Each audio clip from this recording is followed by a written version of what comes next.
Am I the a-hole for not wanting custody of my granddaughter? I, 47F, have been a parent since I was 18 years old. I love my children deeply, but the truth is, I've been raising kids my entire adult life, and I am exhausted. My son, unfortunately, has struggled with addiction for most of his adult life. For the past 15 years, he's been on and off drugs, and even when he wasn't using, he had a serious gaming addiction that kept him disconnected from reality. He had 3 children with his ex, but things spiraled quickly. He went to jail, and the children's mother was severely addicted too. Eventually, the kids were taken into CPS custody. I stepped up and applied for kinship placement because I didn't want my grandbabies growing up in the system. But midway through the process, I lost the chance. There were 2 main reasons. The children are half native, and the agency wanted to prioritize placing them within their community.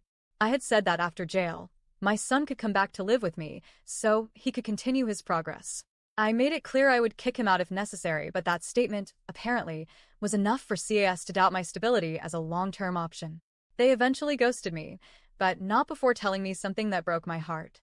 They said that after every video call I had with my granddaughter, she would have a complete meltdown. They believed it was preventing her from adjusting to life with her maternal grandmother, so I stepped back. I let go, telling myself it was best for her healing, even though it tore me apart. Fast forward 4 years. My son and his girlfriend were homeless and still in active addiction when they got pregnant again. They eventually found a place to live, and for a short while, they seemed sober. I was hesitant to get involved because, deep down, I knew their history and I knew they weren't in a good place to raise a child. Still, I carried a sliver of hope that maybe this time, my son would pull himself together. But in the final weeks of the pregnancy, everything fell apart. They had a huge argument, she disappeared, and when she ended up in the hospital, the tests came back positive for drugs. Fast forward again 1 year later. Against my better judgment, I allowed myself to bond with my granddaughter. She's such a sweet baby, and despite all the dysfunction around her, she didn't ask for any of this.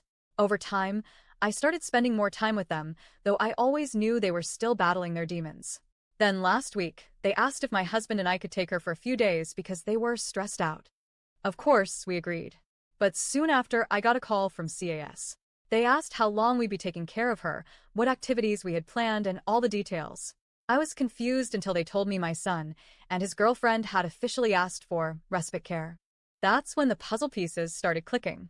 My granddaughter's maternal great-grandmother, who lives about 40 minutes away, later told me that my son and his girlfriend had admitted, "We can't take care of her.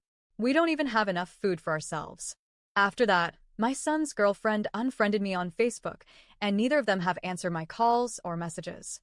They've been completely MIA for 4 days. This isn't the first time something like this has happened. About 5 years ago, my son called CAS himself and told them he couldn't take care of his 3 older kids, and then told them I would take them instead. I had to stand firm back then. I told him I couldn't raise 3 babies at once. It wasn't financially possible. Even if I quit my job, the agency money wouldn't cover rent, food, clothing, and everything else they'd need. Plus, I still had my younger daughter at home to care for. And now here we are again. My husband and I both feel like my son and his girlfriend are basically giving up custody of this baby. But this time, things are even harder. I was recently laid off after 6 years, and finding new work in my field feels nearly impossible. We still have our daughter at home, and honestly, I don't want to raise another child. I'm 47 years old. My husband is 54. I've been a parent for nearly 3 decades. I have medical problems and my own mental health issues to manage. Just having my granddaughter for 2 days left me exhausted. I caught myself slipping into old habits, like leaving her in her high chair a few extra minutes, so I could smoke a cigarette. I even put her to bed with a bottle, something I know isn't recommended anymore.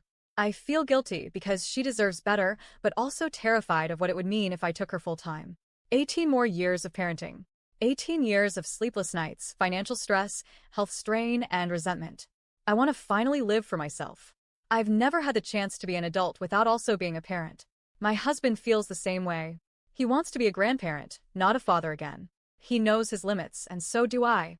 I've seen grandparents step up every single day to raise their grandkids, and I deeply admire them. But we just don't have it in us anymore. So, am I the a-hole for not wanting to raise another child, even if she's my blood? Or do I suck it up, take her in, and risk resenting her and myself for the rest of my life?